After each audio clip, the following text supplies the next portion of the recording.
Tara guys, at samahan niyo muna akong maglinis dito sa kwarto na tinutulugan namin ni Samira dito sa bahay nila nanay at tatay. Napanood niyo na nga ito nung nakaraang araw, kaso nga lang ay may nag-request na sana may voice over daw. Syempre dahil mahal ko kayo at napakasimple lang naman ang hiling ng isa kong follower. So heto na nga guys, dahil nga busy ako sa paglilinis sa bahay nila nanay at tatay, nakalimutan ko na tong kwarto namin. Bali itong kwarto na to ay pinagawa para may matulugan pag may bisita or kung sakali mang may umuwi sa aming magkakapatid, may matulugan na maayos. Bali kaming dalawa nga lang ni Samira ang natutulog dito dahil ayaw naman matulog ni Kuya Cypher dito. Mas gusto niyang katabi yung mga pinsan niya. Madalas nga lang mabakante tong kwarto na to dahil minsan lang naman kami umuwi. Pagising nga namin tuwing umaga ay naiiwan ko ng makalat tong kwarto na to. Minsan kasi tulog pa si Samira kaya hinahayaan ko na lang din na makalat para hindi siya maistorbo. Kung puro green nga ang nakikita nyo doon sa munting kubo namin doon sa Manila ay puro green din dito dahil paborito din ng ate ko ang color green. So hayan, maayos na ulit yung higaan namin ni Samira. Dito naman ang higaan namin ay gabi na lang ulit makakalat, hindi katulad sa Manila na laging makalat yung higaan namin doon. Minsan kasi ay doon naghaharutan si Cypher at si Samira tapos doon din naglalaro si Samira minsan. Ilang araw na nga nakatambak yung mga nilabhan kong damit.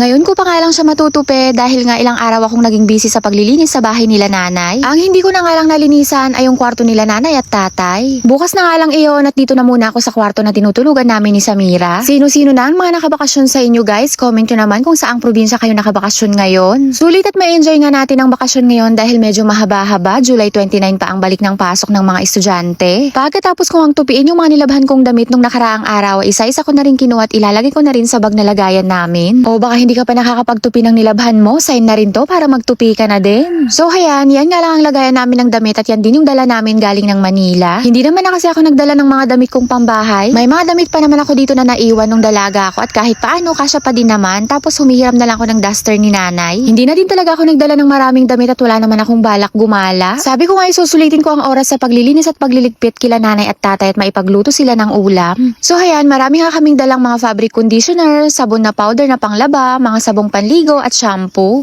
Napakalayo kasi ng bayan dito sa amin at medyo mahal din pag sa sari-sari store ka bumili. Madami nga din kaming biskwit na dala pero dahil isang linggo na kami mahigit ay paubos na din. Inuwi ko din kasi lahat ng mga biskwit na natira sa mga hindi pa nabili sa sari-sari store ko para hindi ma-stock. Hayan nga si Samira at kakatapos lang maglaro sa labas kaya ayan humingi na ulit ng dede. Halos nga hindi maalala ni Samira maghapon dito yung tablet niya samantalang sa Manila lagi siyang nanonood sa tablet niya tsaka nagi-games. Niligpit ko na nga din yung lagayan namin ng mga polvo, pabango, mga roll-on dahil nagkanda rumble na, Diyos mio. Pinaglalaruan din kasi ni Samira yan minsan pag nagsawa siya sa mga laruan niyang dala. Minsan talaga hindi naman maiiwasan na makalat yung mga gamit natin pero mas okay pa din na pag may time aayusin natin. Ako kasi mas lalo akong tinatamad pag nakikita kong makalat yung paligid. Kaya bilib na bilib talaga ako sa mga mami na kahit na may trabaho napakaayos pa din ng bahay nila. Inayos ko nga yung bag ni Samira na sumasama sa ibang barangay dahil lagi siyang sinasama ni ate ko. May kalaro kasi siya doon na kaedad niya kaya lagi siyang sumasama sa ate ko. Dito nga nakalagay yung makina ni nanay na pantahi. Sobrang tagal na yan, makina pa ng nanay niya kaya Diyos mio pwede na ata yan isan nila. Charis. Mananahi talaga si nanay namin pero ngayon bihira na lang din siya magtahi.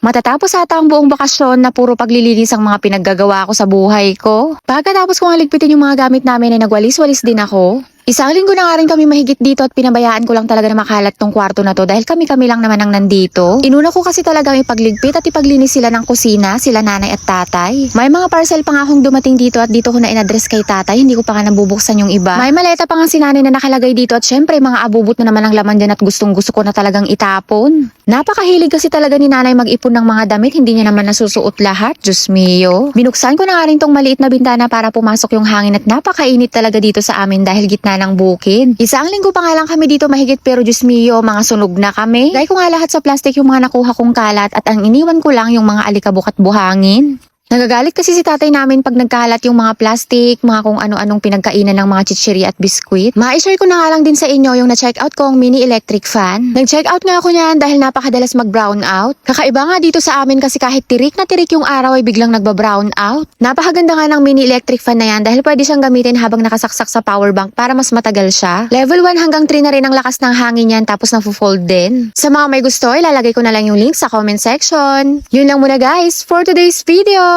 At sana nakarating kayo hanggang dito sa dulo at kung nagustuhan nyo tong video na to ay pa-like and share naman, pa-follow na din. Yan na guys for today's video. At yan mat. Bye-bye!